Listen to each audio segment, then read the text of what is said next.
Zainab Harake, Ray Parks kahit malayo sa isa't isa sinalubong pa rin ng magkasama ang 2024.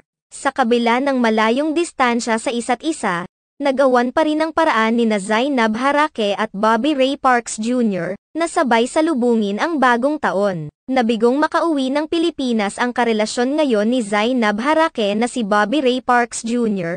para makasama sina Zainab at mga anak nito sa pagsalubong ng panibagong taon. Tila hindi nagawa ng paraan ni Bobby Ray Parks na maisingit sa kanyang hectic schedule ang pag-uwi sa bansa kaya naman gumawa na lamang sila ng paraan ni Zainab Harake para magkasabay pa rin nilang salubungin ang taong 2024.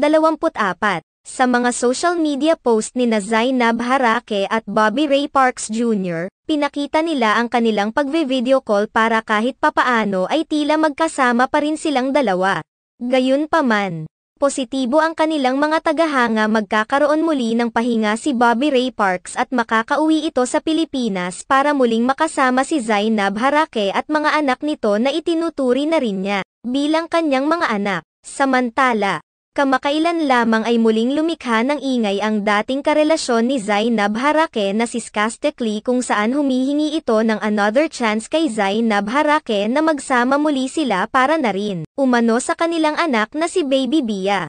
Ipinunto pa ni Skastek Lee na kahit nagloko siya noon ay hindi pa rin mawawala ang pagiging ama niya sa kanilang anak kaya naman humihingi siya ng pagkakataon kay Zainab. Subalit, tila hindi na ito pagbibigyan pa ni Zainab Harake dahil masaya na rin naman ito sa piling ng panibagong karelasyon na si Bobby Ray Parks.